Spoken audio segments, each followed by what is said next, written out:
Good evening, eLife leaders. Have you heard of ABS-CBN? No, I'm not referring to the network. I'm talking about alak, babae, cabaret, beer house, nightclub.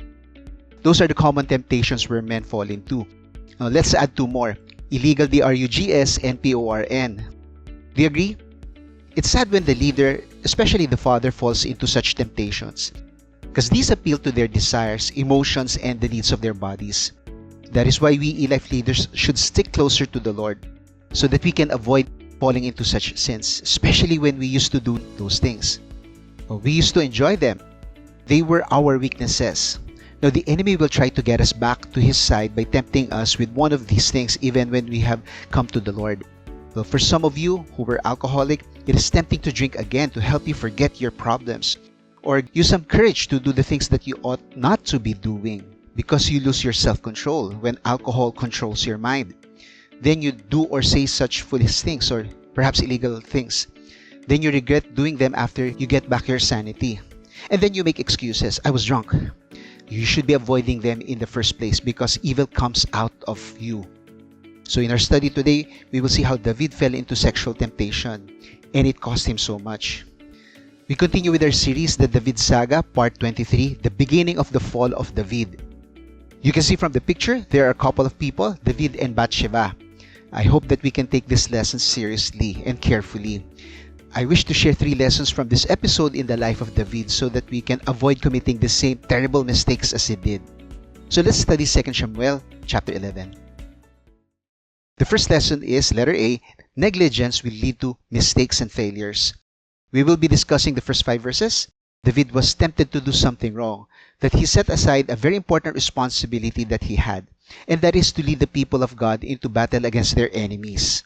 He belittled the temptation and the cost of negligence. This led him to violating the law of the Lord, especially when it comes to adultery, which was punishable by death, Leviticus 20 verse 10.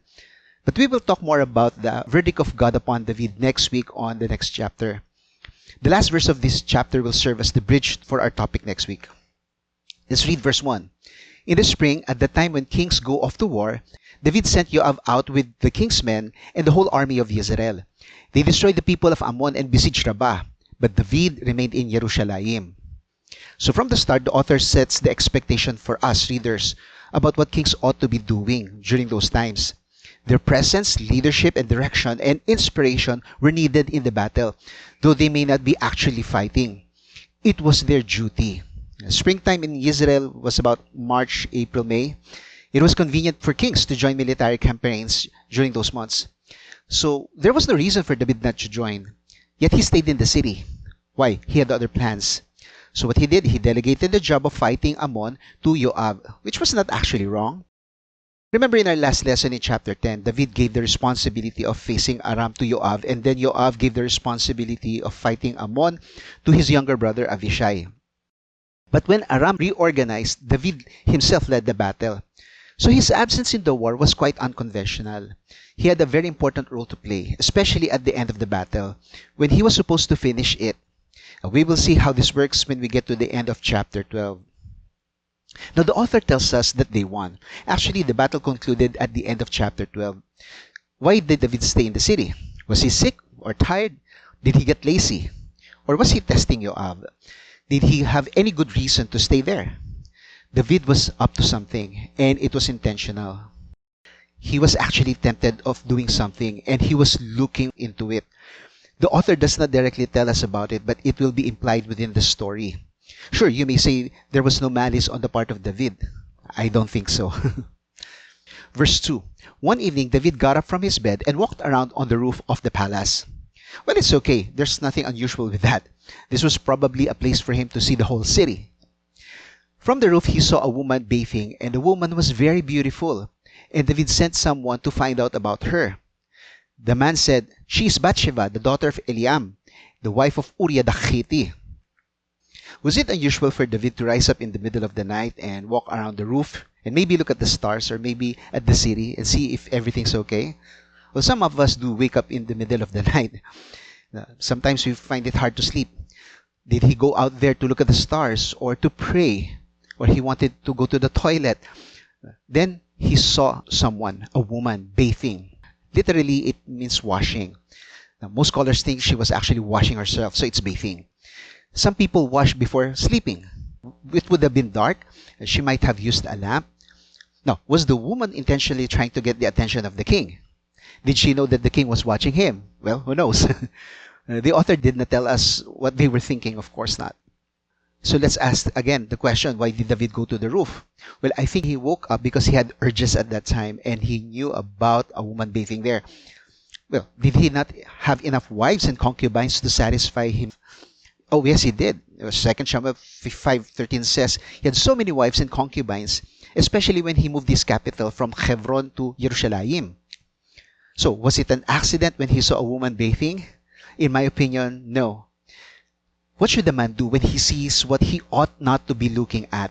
Well, in this case, Bathsheba was bathing. A man should look away, but David did not. So where did this curiosity lead him? You know the saying, curiosity killed the cat. David inquired about her. He wanted to know more about her further. She was a mystery to him. He desired to see more of her exposure and closure. Warning, don't reimagine.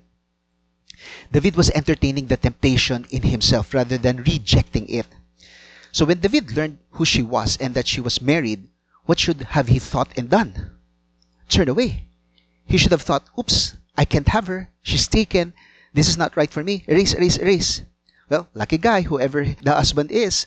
Well, if I could have her, well, I should marry her first. Sorry, Lord, I saw her exposure. Please forgive me. So, was David disappointed when he found out that she was actually married? It didn't matter to him. He skipped that part. That did not stop him from having her that night. He still wanted her, and he had her fetched. His testosterone level was really very high. Verse 4. Then David sent messengers to get her. She came to him, and he slept with her. Now, she was purifying herself from her monthly uncleanness. Then she went back home. So David's urges and covetousness were very, very strong that he dared to take her. Now, I wonder if this was the first time David did this, taking a woman who was not his wife.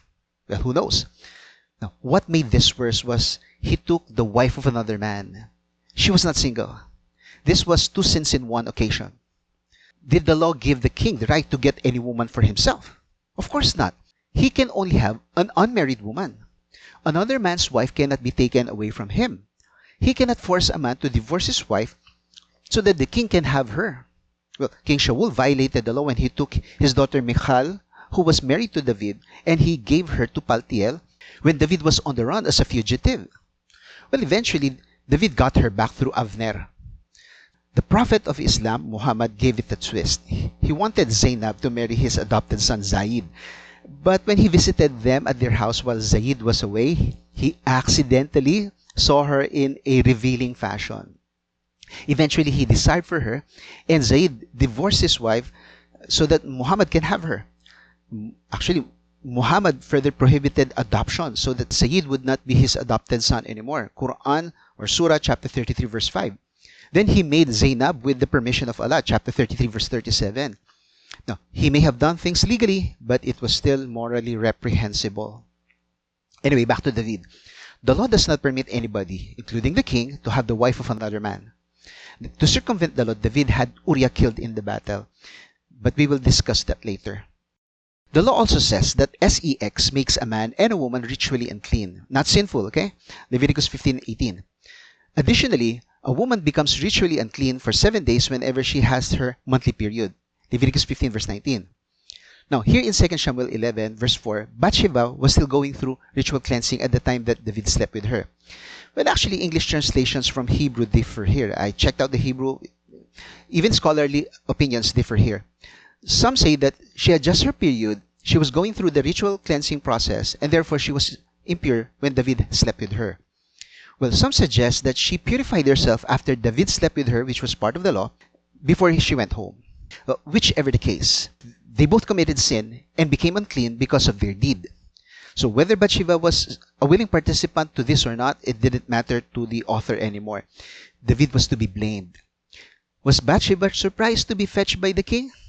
Perhaps. Did she have a clue that the king wanted her that night?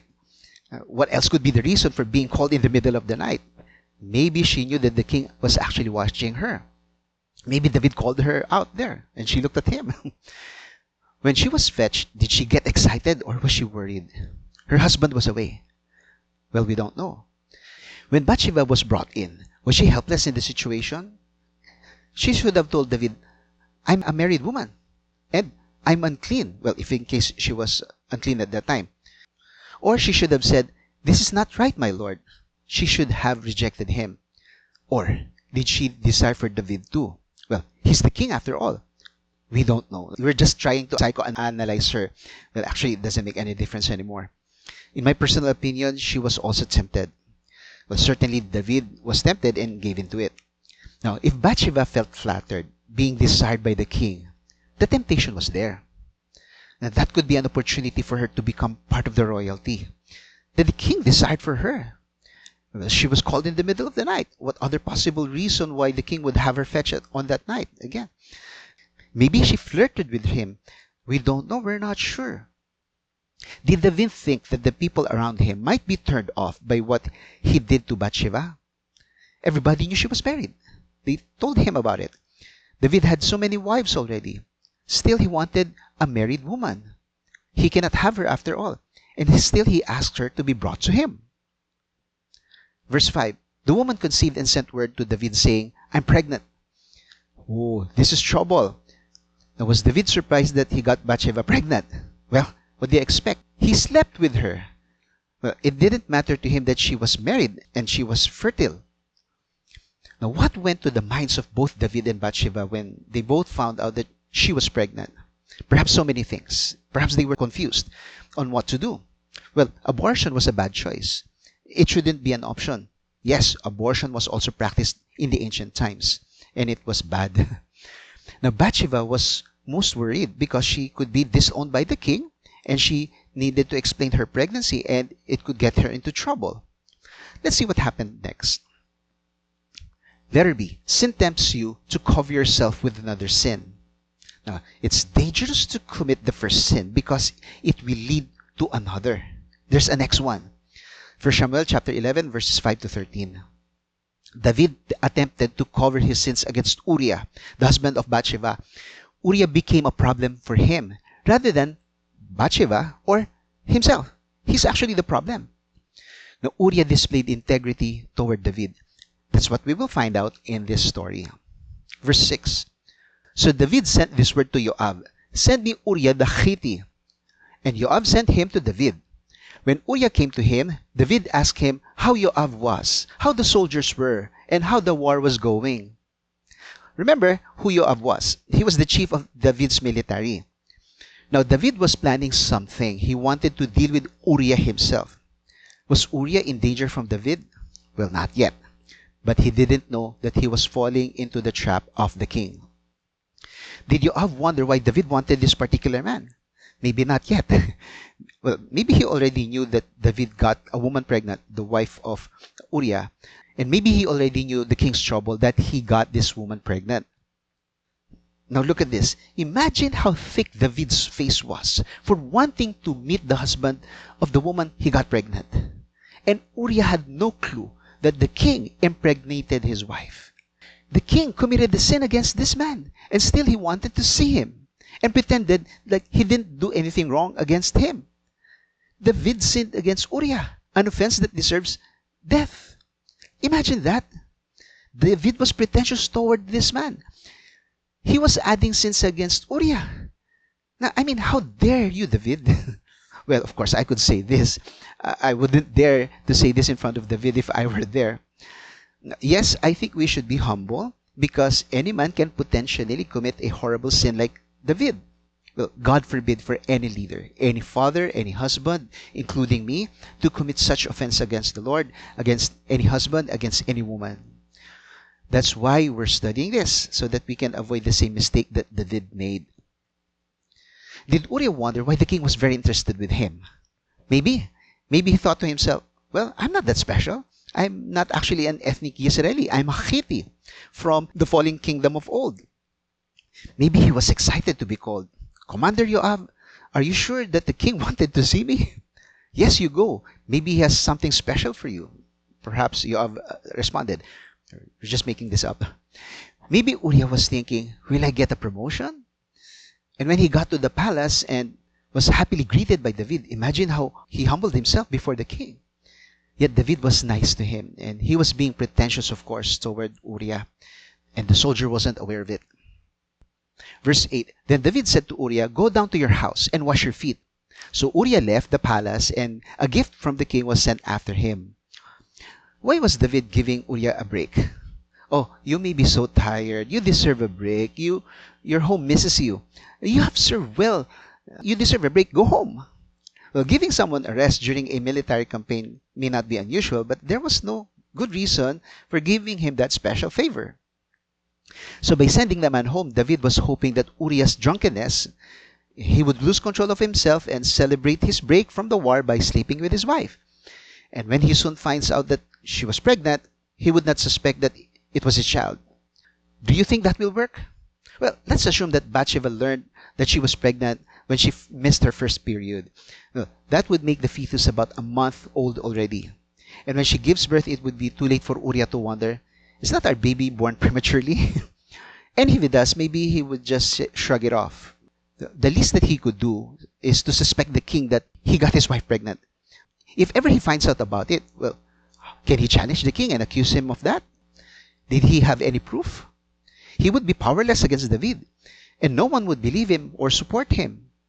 And so David was just hoping that his plan to give Uriah a break from the military campaign would somehow cover his sin. Was Uriah happy to be sent home? Maybe he didn't expect that, but he was not thinking about it. Maybe he appreciated the king. Did he leave the palace a happy man? Probably. Maybe he was already drunk, though the story does not tell us. Well, in verse 13, David made him drunk. Well, again, sending Uriah home was a trick. Maybe he was excited to see Bathsheba and the gift that he received from the king. But he had other plans. This is where you might recognize that the Lord was working through Uriah. Verse 9, But Uriah slept at the entrance to the palace with all his master's servants and did not go down to his house. Sure, you can say that he was too drunk to go home. But later on, he will explain to the king why he decided not to go home. Now come to think of it, did Uriah disobey the king?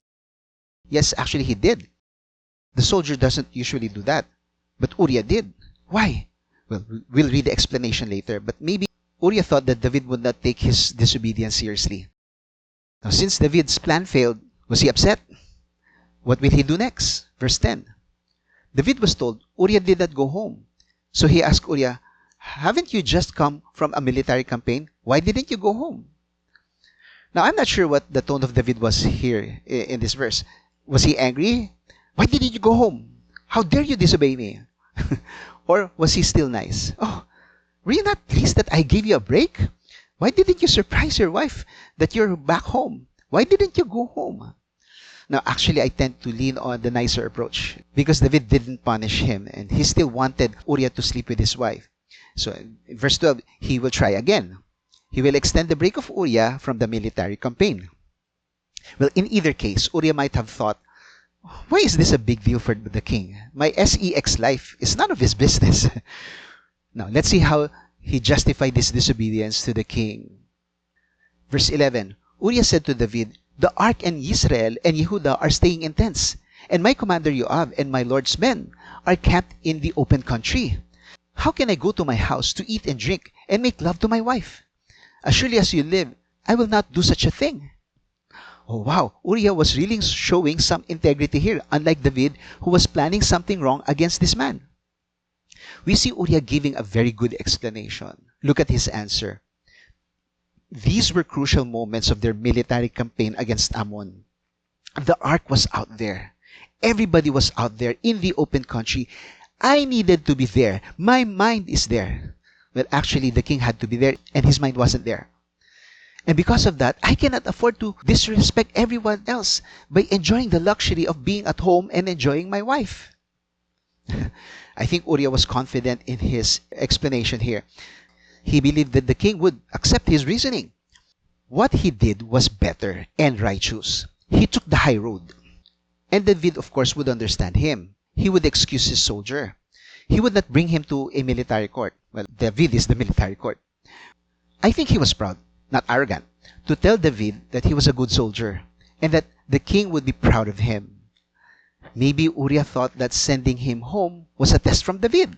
Maybe, and he passed the test. I think David was surprised how good Uriah was. The king was not prepared to answer back. Well, David got lazy that he did not join the military campaign because he wanted to have sex with Uriah's wife. Uriah did not want to leave the military campaign, and he avoided having sex with his wife. See the contrast there? If you remember in part 7, that was in late May of this year. We were studying 1 Samuel chapter 21. Before Ahimelech, the priest gave David the bread that was used in the table of showbread.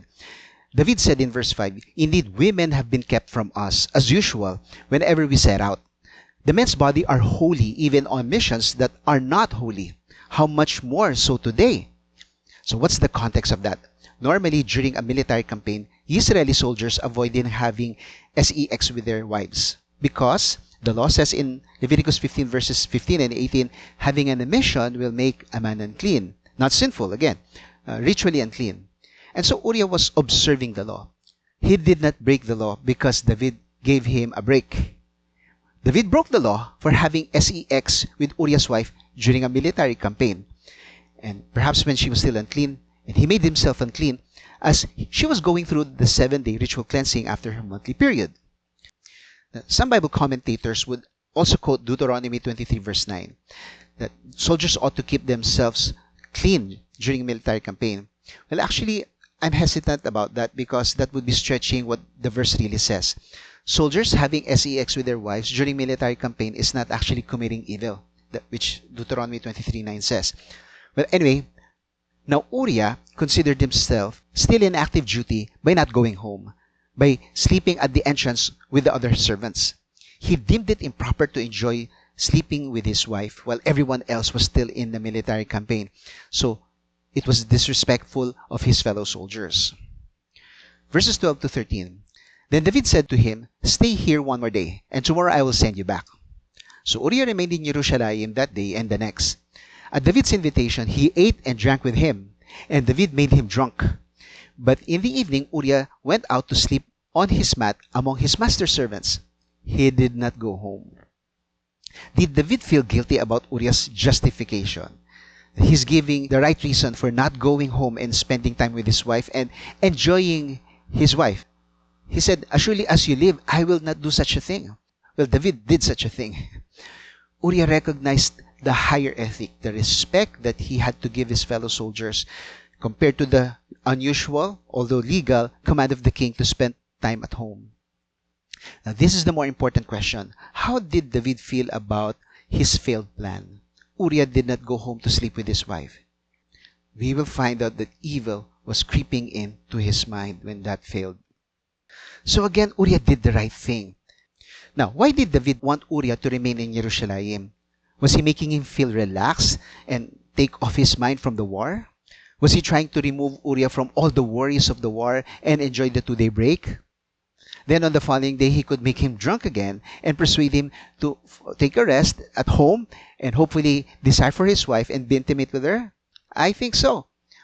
Did he commend Uriah for not sleeping with his wife? Now, it did not look like he was pleased, of course, because that was his plan, to make Uriah sleep with his wife. But he didn't commend him either. Now, since he wanted to push his plan to make Uriah sleep with his wife, he gave him another chance. He made him drunk so that he would lose control of himself. And then he sent him home, hoping that this time he would enjoy his wife.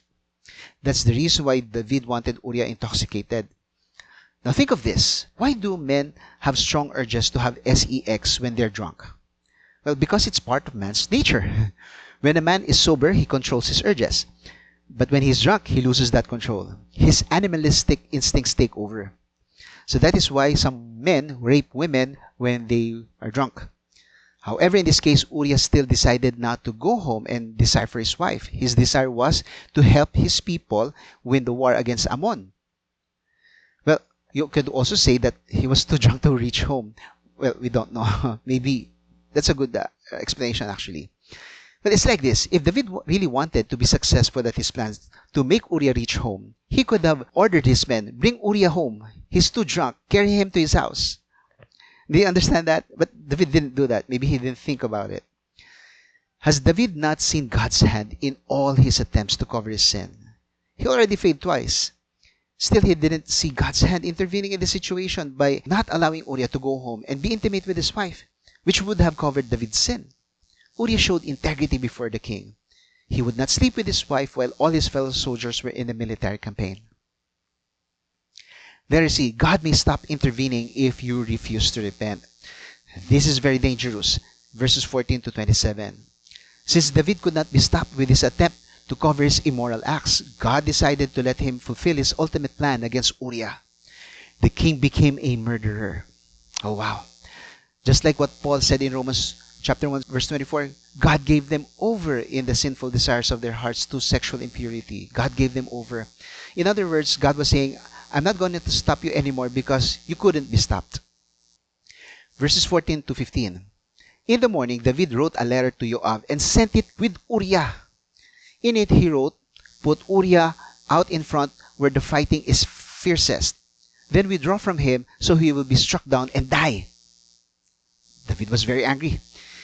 He sent the letter with Uriah. And Uriah was clueless that he was sending his death sentence. He was delivering it to YaHWeH.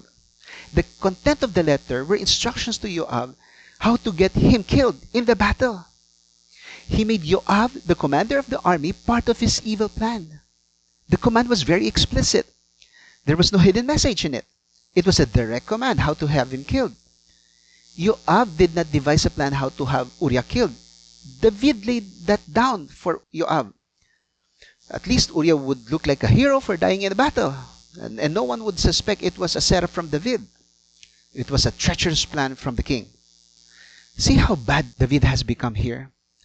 Did David show any fear when he made YaHWeH a co-conspirator in the setup to have Uriah killed? It doesn't look like it. He was desperate. What did YaHWeH think about the king's instructions? Did he feel bad about David's plan? We actually don't know. Well, he should have thought, this is not right, not good at all. You want me to set up one of my men to be killed with the man you have been drinking for 2 nights? Why do you intend evil against this man? You actually want me to tell my men to leave Uriah in battle? You are making all of us conspirators with you. Who knows if YaHWeH was surprised at this command? Well, if he knew about the trouble of the king, that he got Bathsheba pregnant, maybe that was not a surprise anymore. He understood it. Was Uriah easier to sacrifice for the king simply because he was not an ethnic Jew? He was a Hittite? Well, that sounded like a racist question. However, that was possible. Will YaHWeH obey the king? Verse 16. So while YaHWeH had the city under siege, he put Uriah at the place where he knew the strongest defenders were. When the men of the city came out and fought against YaHWeH, some of the men in David's army fell. Moreover, Uriah the Hittite died. Poor man. Uriah did nothing wrong to be set up and be killed. So verse 16, the city again was Rabbah, the capital of the Kingdom of Ammon. This seems to be the continuation of chapter 10 verse 14 when Abishai led the fight against the people of Ammon. This battle will end in chapter 12 verses 27 to 31. Now, to hide this plan against Uriah, YaHWeH placed the Hittite with the best men so that Uriah will have the confidence to join the front battle. He was clueless that he was being set up to be killed. And so the battle happened. Verse 17 says, some of the men in David's army fell. Were they sacrificed too? Were they actually casualties? Well, let's give YaHWeH the benefit of the doubt. They were casualties, except for Uriah. He was placed there where there was a high probability that he would be killed. He actually got killed there. At last, David's plan of eliminating Uriah was accomplished. This was the saddest part of the story. Poor guy. Was Uriah a victim of the enemy? Remember, they were besieging Rabbah. They were in the offense. Or was he a victim of YaHWeH and David? Maybe both. Later on in the next chapters, you'll find out why YaHWeH became a bit disrespectful toward David. He knew David was a violator of the law, especially in this case. Verses 18 and 19. YaHWeH sent David a full account of the battle. He instructed the messenger, when you have finished giving the king this account of the battle, the king's anger may flare up, and he may ask you, why did you get so close to the city to fight? Didn't you know where they would shoot arrows from the wall? As usual, YaHWeH needed to submit a report to the king of what happened in the battle, why they lost, which was rare, He told the messenger what to anticipate when he delivers the bad news to the king. Now, sending a messenger to the king was not unusual, but I think YaHWeH also hated to deliver the bad news directly, which was also good news to the king. After all, he did what the king told him to do, but it was an evil deed. Maybe he resented David for asking him to execute an evil plan against his man. YaHWeH was probably distancing himself from the conspiracy of David by not reporting to him directly. No messenger wants to deliver bad news back to the king that they were defeated, but that was his job. To help the messenger, he told him how David might respond, to anticipate it, but that would be a drama. Verses 21. Who killed Abimelech, son of YaHWeH? Didn't a woman drop an upper millstone on him from the wall so that he died on thevets? Why did you get so close to the wall? If he asks you, then say to him, moreover, your servant Uriah the Hittite is dead. FYI, YaHWeH was Gideon. The story of the death of Abimelech is narrated in the end of Judges chapter 9, verses 50 to 53.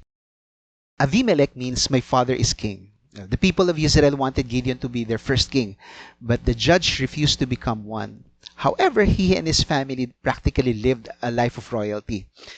Abimelech died because he was so close to the wall. That incident should have taught the soldiers a lesson. Don't get too close to the wall of Rabbah. YaHWeH was giving the messenger further expectation on how David might respond. Don't be surprised if the king compares our mistake to how Abimelech was killed. Take it if he calls us stupid. Expect him to rebuke us. Ignore that. Don't mind if he becomes angry. Those things do not matter to him. So answer him this way. Moreover, your servant Uriah the Hittite is dead. That would pacify the king. No, it may sound strange, but that would calm him down. Report to David about the death of Uriah. That's all he cares for. It will be well with you. Well, I guess the messenger already knew the troubles of David. Verse 22. The messenger set out, and when he arrived, he told David everything YaHWeH sent him to say. The messenger said to David, the men overpowered us and came out against us in the open, but we drove them back to the entrance of the city gate. Then the archers shoot arrows at your servants from the wall. Some of the king's men died. Moreover, your servant Uriah the Hittite is dead. The messenger did his job. The messenger gave a straight report. He explained how they were defeated. Look at how he delivered the news. He said all the things that he needed to say. He didn't wait for the king to react and rant. He quickly ended it with the bad news of the death of Uriah. He did not have to justify their defeat. He emphasized how the people of Ammon got the better of them. Even before they got near the gate, the arrows of Ammon from a distance killed some of the men of David, including Uriah. Well, that's the way to do it, right? Save yourself from all the sermon. He hoped that the king would respond to the death of Uriah rather than on their defeat. After all, David was only interested in knowing if his plan to have Uriah killed in battle succeeded. He wanted some confirmation. Did David feel relieved at the death of Uriah? Maybe. Did he feel guilty when his plan succeeded because it was killing a man? Well, who knows? Did he think he got away and was able to cover his sin? Only David knew. Did the king feel sad or angry at their shameful defeat? Well, did he even care? We'll find out. Verse 25. David told the messenger, say this to YaHWeH, don't let this upset you. The sword devours one as well as another. Press the attack against the city and destroy it. Say this to encourage YaHWeH. It looks like David was not angry or upset with their defeat. It seems he was very optimistic that they could bounce back. In fact, he responded with encouragement. He did not make any comment about the death of Uriah. He didn't say, oh, thank you for mentioning Uriah. Oh, that hurts me, especially that man has been in my home. We've been drinking together and telling stories. That's sad. No, he didn't make the drama anymore. If he did, his hypocrisy would really show up. Did the messenger feel relieved that he didn't receive any stern rebuke from David? Maybe. Now think about YaHWeH for a moment, though this is not stated in the story. How did he feel about the response of David? Was he expecting some encouragement? Well, maybe he thought, that guy is really a hypocrite. Verses 26 and 27. When Uriah's wife heard that her husband was dead, she mourned for him. After the time of mourning was over, David had her brought to his house, and she became his wife and bore him a son. But the thing David had done displeased the YaHWeH. Did she mourn sincerely about the death of her husband? Again, we don't know. Maybe she actually did. Did Bathsheba know that David had her husband killed in battle? We don't know. I think she did. Now, did she try to stop David? Maybe she couldn't do anything at all. Well, David is king. Let him do what he wanted to do. Well, at least he's backing me up. He's covering for me. At least I'm protected by the king. Well, maybe having her husband killed was her only opt-out. Was she really relieved at the death of her husband? Because she didn't have to worry about him finding out of her pregnancy from another man. Again, who knows? Was she also afraid of conviction and death penalty for her adultery? Well, maybe she was, but David was covering for her. Well, if she loses the cover of David, she would have been convicted and executed for adultery. However, was she sure that David would not betray her? I don't know. We can speculate. Well, David actually covered her and married her. So that actually solved the problem. Well, that's what verse 27 says. David gave Bathsheba time to mourn, as he should. He took her and he married her. Well, at least David did the right thing. He got her pregnant. He married her, even though he had so many wives already and concubines. Well, at the end of the story, the author did give us a theological perspective about the whole story. It was not an endorsement of what David did. So don't make that mistake. The author was exposing David, and God would judge him. Why did the author leave God's verdict at the end of the story? We need some interpretation of the story. Again, this was not an endorsement. This was David's shame. And this will explain why David suffered for his sins in the next chapters. That's why our topic for today is the beginning of the fall of David. God has been intervening in the middle part of the story. Again, letter C, God may stop intervening if you refuse to repent. David really pushed for his plan to have Uriah killed, and he became a murderer. Will David get away from YaHWeH? We'll find out in the next lesson. So the summary of our story, the beginning of the fall of David. Letter A, negligence will lead to mistakes and failures. David didn't go to war, he was negligent. Letter B, sin tempts you to cover yourself with another sin. David tried to make Uriah spend time with his wife so he could get her pregnant, but it didn't happen. And last, letter C, God may stop intervening if you refuse to repent. That's what actually God did in the case of David. He allowed David to be successful with his evil plan.